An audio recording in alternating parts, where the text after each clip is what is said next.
Bonjour à tous, je suis Axel de Diplôme Réussi et dans cette vidéo, je vais vous montrer comment vous motiver à réviser, vaincre la flemme de réviser. Alors qui je suis? Moi je forme déjà des milliers d'étudiants à réussir leur BTS comptabilité et leur diplôme comptabilité et gestion au travers notamment d'une chaîne YouTube qui s'appelle AideBTS-CG et DCG. Et je forme aussi des centaines d'autres étudiants chaque année à réussir leur diplôme, quel qu'il soit, avec notamment des techniques de révision. Comment réviser efficacement, structurer des fiches de révision, optimiser leur mémoire, réviser rapidement à l'approche des examens, etc. D'ailleurs, moi, durant mon parcours, j'ai été major de promotion durant mon BTS comptabilité et j'ai passé mon DCG, diplôme pour lequel il y a seulement 20% de réussite à l'examen. Je l'ai passé en candidat libre et j'ai tout réussi du premier coup. Et si tu souhaites recevoir mes 3 règles d'or pour réussir ton diplôme, ainsi que d'autres conseils liés à des méthodes de révision, il y a un lien dans la description, tu n'as qu'à cliquer, saisir ton email et tu recevras tout ce contenu gratuitement par email. Et pour ceux qui veulent aller plus loin, il y a des formations complètes pour réussir leur diplôme. Alors tout d'abord, j'aimerais introduire le sujet sur le fait d'avoir la flemme de réviser, d'avoir du mal à se motiver à réviser.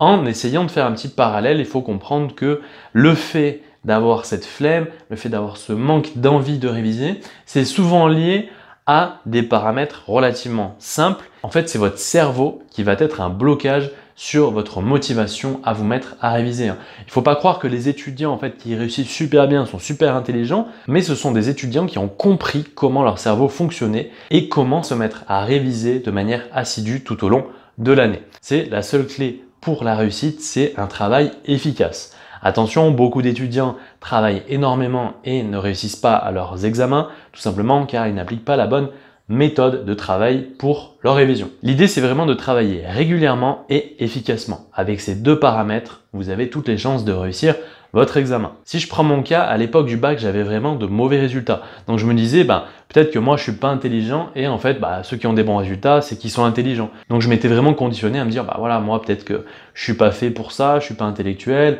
Voilà, il y en a d'autres qui le sont, j'aurais peut-être d'autres compétences. Voilà, c'est pas très grave, mais je me disais, en fait, c'était un don, quoi. Il y en a qui sont intelligents, il y en a qui sont pas intelligents. Mais en fait, à la fin du bac, en appliquant les bonnes méthodes, plus après le BTS comptabilité où j'ai fini major, plus le DCG que j'ai fait en candidat libre, je me suis rendu compte que finalement, réussir ces examens, ça n'était pas du tout lié au fait d'être intelligent.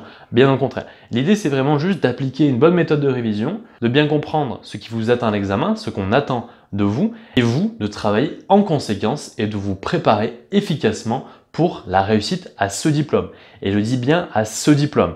L'objectif, c'est de réviser pour réussir un diplôme. Donc, il faut tout organiser pour réussir ce diplôme. Ça sert à rien de vouloir devenir super intelligent, d'avoir des connaissances dans tout. Non, vous avez un diplôme, l'idée, c'est de vous préparer pour réussir ce diplôme. C'est pas de vous préparer pour de la culture générale, c'est pas pour vous préparer pour autre chose. C'est ça qu'il faut bien comprendre. Vous avez un résultat à obtenir et il faut tout mettre en œuvre en amont pour obtenir ce résultat qui est la réussite à l'examen. Et donc, au fur et à mesure des années, j'ai bien compris que réussir un diplôme n'était pas du tout lié au fait d'être intelligent. Et dans cette vidéo, je vais donc vous donner 3 conseils pour vous motiver à réviser, vaincre cette flemme des révisions. Premier conseil, avoir une vue d'ensemble sur vos révisions. En fait, la première barrière mentale pour un étudiant qui va souhaiter réviser, c'est qu'il ne sait pas par où commencer. Le problème, c'est que le cerveau, lui, s'il voit une montagne de choses à faire, c'est-à-dire que si vous ne structurez pas du tout vos révisions, il n'y a rien de planifié, le cerveau, il va faire un choix très simple. Il voit la pile de livres, vous ne savez même pas par où commencer, il voit une montagne insurmontable et il va choisir la facilité. Donc tout ce qui sera mieux qu'attaquer une montagne de travail insurmontable, il va vous proposer en premier. Par exemple, d'un seul coup, vous allez vous dire, en fait, je préfère faire la vaisselle, je préfère ranger ma chambre, je préfère forcément regarder la télé, jouer à la console. Forcément, le cerveau va choisir la facilité. Et c'est souvent le cas, si par exemple le fait de faire le ménage, la vaisselle, il trouve ça mieux que de passer aux révisions, c'est vraiment que vos révisions lui paraissent insurmontables parce que vous n'avez pas dégrossi. Ça lui paraît comme une montagne de travail impossible à abattre parce que vous n'avez pas dégrossi le travail à faire. Donc là, l'idée, c'est de comprendre que votre cerveau, il a une représentation exagérée du travail à faire. Pour essayer d'un petit peu balayer cette représentation qu'il a, l'idée, c'est de dégrossir, de planifier vos révisions. Vous avez tous vos bouquins, vous avez à la fois votre cours, des exercices, des sujets d'examen, etc. Eh bien, vous allez commencer à poser sur un papier, c'est vraiment essentiel, la visualisation du travail à faire. Poser sur un papier, là, j'ai ça à faire. Voilà, vous allez un petit peu dégrossir. Et là, vous allez vous dire, bah, finalement, là, sur cette matière, j'ai plutôt du court chapitre. Là, voilà, j'ai tous ces chapitres. Là, j'ai tous ces chapitres. Et commencer vraiment à tout poser sur papier pour ensuite essayer d'y planifier. Bah tiens, ce chapitre-là, je vais le voir tel jour. Ce chapitre-là, je vais le voir tel jour. Hop, cet exercice-là, je vais le refaire là. Ce sujet d'examen, je vais le faire tel week-end.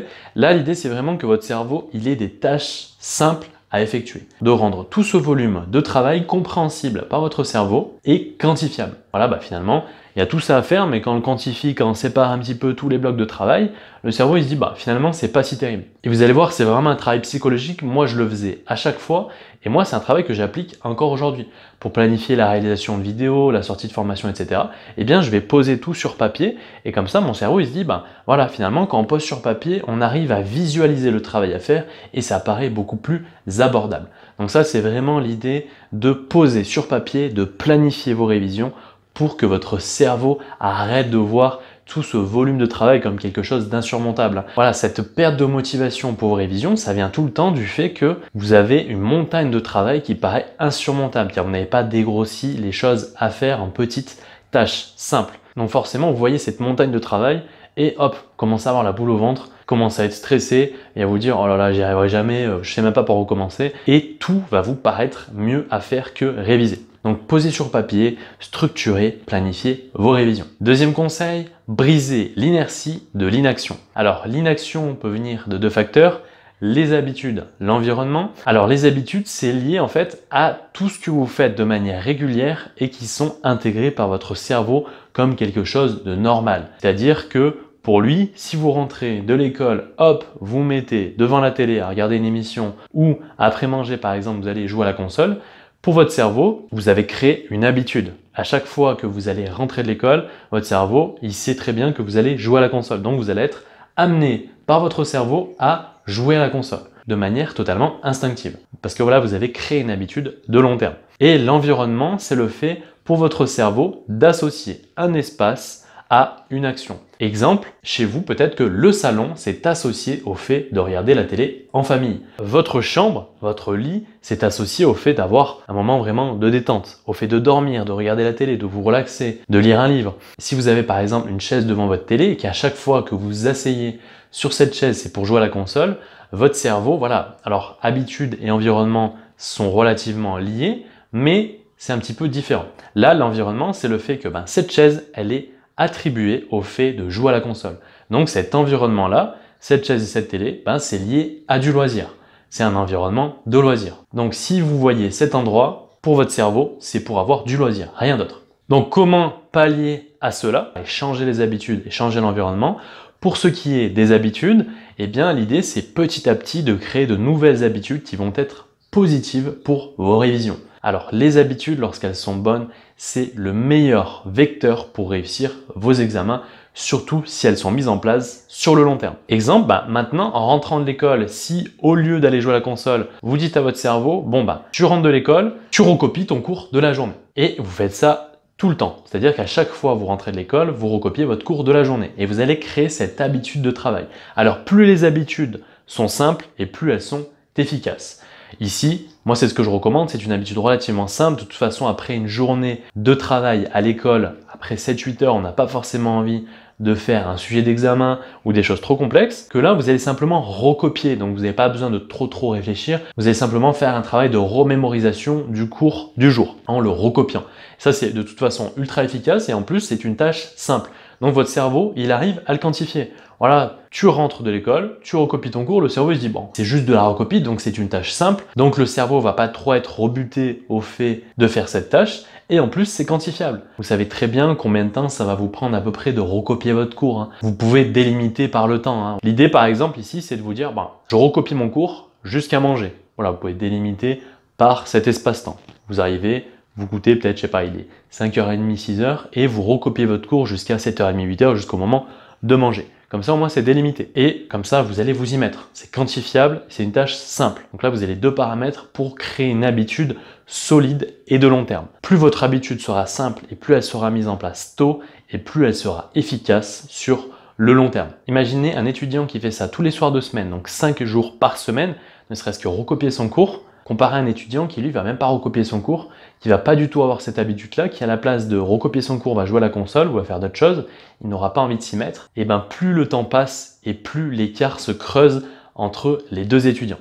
Au niveau de l'environnement, l'idée c'est de créer un espace de travail dédié pour que votre cerveau se dise ok, bah là par exemple, vous avez votre bureau, il n'y a rien qui traîne sur le bureau, il y a une trousse, un cahier, il y a votre chaise et il n'y a rien d'autre. C'est-à-dire que sur ce bureau, vous ne faites que réviser. Et donc on crée un environnement dédié, un espace de travail dédié que le cerveau va assimiler. À se dire, ok, bah cet espace, c'est uniquement pour le travail. Donc dès que vous voyez cet espace, c'est un moment où votre cerveau sait que vous allez travailler. Donc ça, c'est vraiment très important, et de créer des habitudes et de créer un environnement dédié au travail. Et les deux mis ensemble vous permettront vraiment d'inscrire une motivation à réviser sur le long terme. Et enfin, troisième conseil, le système travail-récompense.